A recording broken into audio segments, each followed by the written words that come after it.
Selamat datang di pertemuan kedua statistik bersama Julius Eka Agung. Hari ini kita akan membahas tentang penyajian data. Oke, nah ini apa saja yang kita bahas? Ya, kita kembali lagi bahwa kita akan menyajikan tentang pendahuluan. Biasa awalnya kita awali dengan pendahuluan dan berbagai jenis data, jenis-jenis statistika, populasi dan sampel, cara pengumpulan data, skala pengukuran. Lalu kelompok kedua adalah cara menyajikan datanya dengan tabel atau dengan diagram.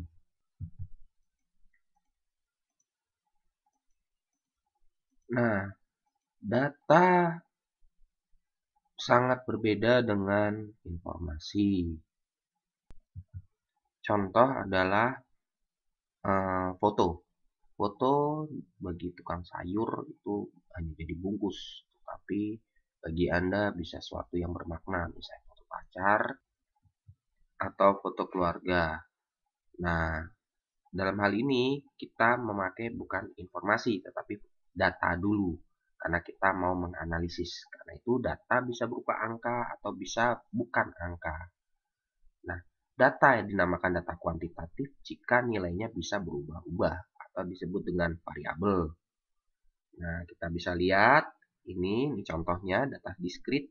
Contohnya adalah Ibu Maria mempunyai 3 orang anak. Pak Marzuki mempunyai 2 buah mobil di universitas, mempunyai 4 fakultas. Nah, kalau data kontinu, tinggi badan Ahmad adalah 165, berat badan Ani 55 kilo, kecepatan mobil 100 km per jam, lapangan parkir 170. Anda bisa lihat bedanya jelas kalau dibilang Ibu Maryam mempunyai 3 orang anak. Ya memang, pas waktu itu 3 orang anak.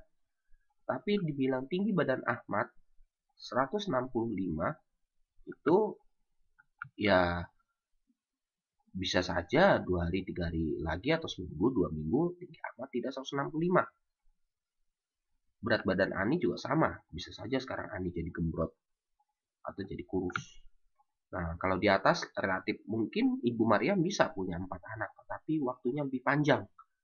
Atau Pak Marzuki bisa saja mempunyai lebih dari 2 mobil, tapi mungkin masih tidak besok atau seminggu. Jadi ini lebih ke arah diskrit itu lebih tetap daripada yang data kontinu. Nah, kalau data yang bukan angka disebut dengan data kualitatif. Misalnya kita mau memberikan misalnya pandai, manis, rusak, gagal, sembuh. Misalnya Andi sangat pandai, Ayu berwajah manis, berkulit bersih dan tinggi semampai. Nah, karena malas belajar maka Bejo gagal ujian. Nah, kalau menurut sumbernya data dibedakan menjadi 2, yaitu data intern dan data ekstern. Data intern adalah data yang didapat dari dalam instansi, data ekstern dari luar instansi. Nah, contohnya dalam instansi, contoh perusahaan A pada tahun 99 mempunyai pegawai 100 orang. Anda bisa baca sendiri. Nah, kalau kita ingin mengetahui posisi perusahaan yang disebutkan di atas terhadap perusahaan lain, keluar. Nah, itulah yang namanya data ekstern. Misalnya pada tahun yang sama perusahaan B mempunyai pegawai 80 orang, biaya operasional 1,5 miliar dan keuntungannya 2,3 miliar. Berarti dibandingkan dengan perusahaan A. Nah, demikian prestasi perusahaan A lebih buruk dari B. Nah, itu. Jadi kita bisa mulai membandingkan ketika sudah dibandingkan ke luar atau dengan data ekstern. Nah, data ekstern dibagi 2, yaitu data primer dengan data sekunder. Ingat, ekstern itu kita sudah mulai membandingkan keluar. Jadi kita butuh data primer adalah langsung dari orang yang berkepentingannya. Jadi kita wawancara dengan kuesioner. Kalau sekunder Anda bisa dapatkan dari internet atau dari kantor tidak langsung mendapatkan. Nah, biasanya kebanyakan di tugas akhir, area akhir atau skripsi itu menggunakan data sekunder. Nah, jenis-jenis statistika sudah dibahas, kita lewat saja, tapi mungkin lebih kita perdalam di contohnya. Nah, Anda bisa lihat, misalnya nilai rata-rata ada 85 dan standar deviasi. Ini ketahuan bahwa ini adalah dari data yang fakultas teknik di sini sebagai contoh, rata-ratanya 85 dan deviasi 15. Berarti yang pintar bisa nilai 100, yang kurang 70. Nah, survei yang dilakukan kampus tingkat kelulusan mahasiswa 2 dari 3 selalu tulus tepat waktu. Nah, inferensia adalah berkenaan dengan cara penarikan kesimpulan. Jadi kita menarik kesimpulan. Nah, Anda bisa lihat. Nah, ini dia populasi sampel. Jadi populasi besar sampel. Nah, populasi menggambarkan suatu yang sifatnya ideal, teoritis, besar, umum. Sampel hanya yang nyata dan empiris. Biasanya kalau secara kesimpulan, lihat populasi P besar, sampel bisa P kecil. Biasanya huruf-huruf kecil itu disebut dengan huruf besarnya populasi, sampel huruf kecil. Nah, ini Anda bisa lihat. Nah, ini kata kuncinya. Kalau kita bicara populasi, disebut pasti parameter. Ada kata-kata di soalnya. Misalnya yang ada di populasi nanti min itu mu, tau, ya kan? Lalu rho. Lalu kalau di dalam sampel, disebut statistik. Nah, rata-rata tadinya min itu kan mu ya. Di sini rata-rata X. Standar deviasi tadinya tau menjadi S. Proporsi tadinya P besar, P kecil. Dan korelasi dari rho jadi menjadi R. Jadi ini lambang Yunaninya rho, ini R kecil. Nah, populasi ada dua jenis, populasi individu dan populasi data. Anda bisa lihat, populasi individu terdiri dari keseluruhan orang yang menjadi objek penelitian. Jadi besar ngambil. Nah, kalau populasi data itu adalah populasi yang dari keseluruhan data yang menjadi objek penelitian. Nah, bedanya dengan yang atas adalah lebih ke arah, kalau yang atas itu dilihat dari orangnya, kumpulannya. Tapi kalau yang bawah, kita melihat dari misalnya ada orang, satu objek, nah datanya semua dikumpulkan. Nah, tapi biasanya penelitian-penelitian itu jarang sekali menggunakan populasi. Kenapa? Karena repot. Biasanya menggunakan sampel.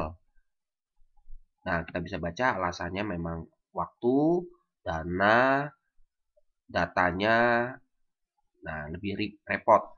Karena itu biasanya menggunakan sampel. Karena itu Anda harus dapat mendapatkan sampel yang menggambarkan populasi dengan menggunakan metode sampling yang benar.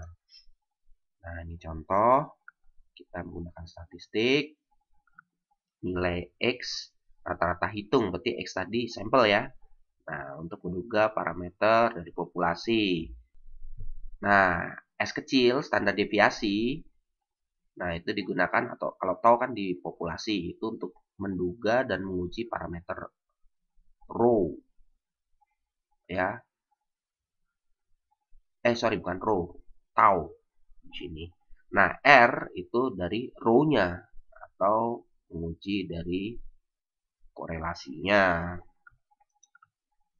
Oke, nah ini dia ada contohnya seorang pabrik susu, pemilik pabrik susu ingin mengetahui berapa kaleng rata-rata konsumsi per rumah tangga per bulan.